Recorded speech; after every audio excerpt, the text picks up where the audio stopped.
One of the things that I think goes underappreciated, and I witnessed firsthand at the first One Rental at a Time mastermind that we held, I don't know, 2 months ago or so, was the importance of a morning routine. The one and only Adrian Hernandez came in after lunch and lit the world on fire. And it was so much about morning routine and things that you can do to control that. So I thought we'd have a whole conversation about it. Adrian, how you Yeah, doing, man? I'm doing great. How you doing, Zuber? I'm doing well. So do me a favor, talk about what your morning routine is first, and then we can break down just how game changing it is. What does Adrian's morning routine look like? Yeah. So first, I want to let you guys know, I didn't create this. Success leaves clues, right? So I just follow the clues of really successful people. Okay. And one thing I found early on in this business is the most successful people woke up early and they got some sort of workout, prayer, and or meditation in. Yep. Right. So first thing in the morning, right? Right now I'm waking up at 5. I just had a baby. He's 4 months old, as you know.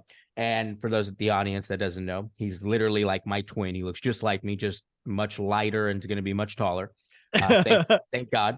Uh, so it's interesting. But right now I'm 5 o'clock. It was 4:30 before the baby, but I'm up at Sorry. 5 o'clock right now. I'm at the gym by 5:45, no later than 6 o'clock, and I get a Okay. good workout in from 6 to 7, and then from 7 to 7:30, I'm in some sort of prayer or meditation. Right now, what's important is when I'm at the gym, I'm not listening to music.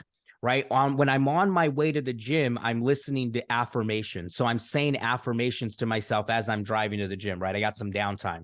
When I get to the gym, I'm listening to a book. This morning it was Think and Grow Rich. Right, so I'm listening to a book as I'm working out. Sometimes I'm not even listening to the book, but I know my subconscious mind is.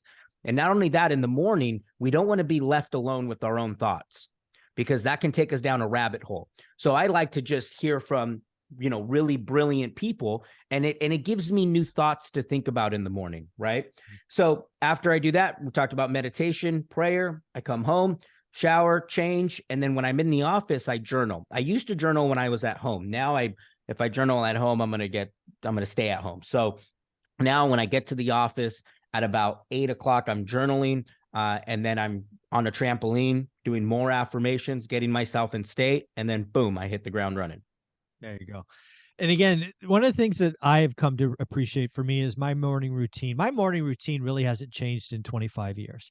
Part of that's um my daughter's 31, so she's out of the house. That interruption of a newborn, that hasn't happened to me in a long time. Right. Right. So there's that. And also I'm lucky enough. I actually consider it lucky. Olivia's a night owl and I'm a morning person. It's so beautiful. Right. I'm up at 5:30, no alarm clock, 100 out of 101 days. I don't know what it is. Love It's it. just it's just how I roll. But so I get up at 5:30. I sneak out of the room quietly because Olivia's probably been asleep 3 hours, right? She comes to bed pretty late. And I go down, I start the coffee maker. And what I choose to do is I try to get ahead of the financial news, right? Something I've been doing for 20 years. It turned into the daily financial news on this channel. But I have done that reading for 20 plus years. I It's love it. it's how I feel like I'm keeping a pulse on it. And a lot of people ask me, well, what do you read? That's the beauty of it. I bounce all over the internet, right? I try to get the counterpoint. I don't have set, I mean, CNBC will be the one place I go for sure, right? Earnings announcements and stuff like that. Right. But I could be on Yahoo Finance. I could be at MSNBC, CNN, Fortune, uh, Zero Hedge. I could be all over the place I love because it. I'm not trying to limit, I'm not trying to take what I hear from one side or the other. I Right. think I think the world lives in the middle, and the world's in the middle, the noise is on the edges. So good. So, I take it all in and I flush most of it, but it just gets me one day closer to learning what's going on. So um Mind workout. mind workout. That's what it is for me. Yeah. Then then I look at my market. I've looked at my buy box probably 99% of the days the last 20 years. I still do it I do it every morning and typically once in the afternoon. Then today, for the last 4 years, I come record 2 or 3 hours of content for YouTube. And for me, my workout is after lunch. I'm lucky enough to not have to work. I haven't had to work in a long time. So I'm typically working out or running between 2 and 4 o'clock. I love it. Uh, and then Olivia and I are together, the rest of the day. So I I believe in the morning routine. I think if you wake up and you don't know what you're going to do, you're already behind. Already behind. My morning routine to 9 a.m. is fixed 7 days a week. And I love that our routines are so different, because a lot of you may be thinking a morning routine has to include, like working out, or there's a lot of people I talk to and they're like, well, I gotta, my morning routine says I have to work out in the morning. The morning routine is what works for you. You just got to stay consistent at it. That's the key, right? Like what Zuber said, 25 years, no wonder why he understands the market the way he understands the market, right?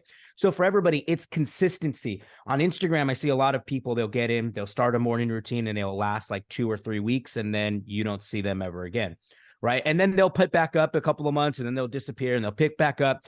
And that's the issue. So don't put a morning routine. I've noticed a lot of people put the morning routine on a pedestal. Don't put it on a pedestal, guys. Make it yours. There's no right or wrong way. Yeah. The other thing I would tell you is, again, having coached up a lot of people aren't morning people. I happen to be a morning person, right? You want me up at 10:30 at night, good luck, right? It just, my body shuts down. I'm out. I'm useless after 10:30. But if you're not a morning person, I would challenge you to wake up 30 minutes earlier. Like if you normally get up at 7:30, or you're like Olivia and it's 9, and you want to get more done, just wake up 30 minutes. That extra 30 minutes on the front end can allow you to do a lot more. And in my world, that is the 20 minutes to look at your buy box. If you tell me you don't have 20 minutes in your buy box, wake up 30 minutes early. Just do it. You own this stuff. Make it work. Yeah. And for those of you that think that you're not a morning person, I never thought I was a morning person. I love sleeping. And when I was a kid, I used to sleep till 12. You couldn't wake me up. But what I realized is my dreams were much bigger than my sleep. So for some of you, you just need to wake your ass up in the morning and get to work. Yeah. And again, like if you're used to 9 o'clock, just 30 minutes early. Like I haven't seen anybody successfully go from, hey, I wake up at 9 o'clock to wake up at 5 a.m. No, there's no way. That's too much. There's no way. It's like jumping off a cliff. Yeah. No, it's going to hurt. It's going to leave a mark. A big mark. You ain't waking up the next day. You ain't waking up. It's like, So just make it 30 minutes earlier if that's what it is for you. And again, I talk about one rental at a time. All you need is 20 minutes. If you don't have it, sleep 30 minutes less. You'll be okay. It won't hurt. So Adrian, where can people find you, join your team, see all the amazing stuff you're doing? Instagram, guys, at Adrian Hernandez. Make sure you hit that subscribe button. Appreciate you, Zuber. Thank you, buddy.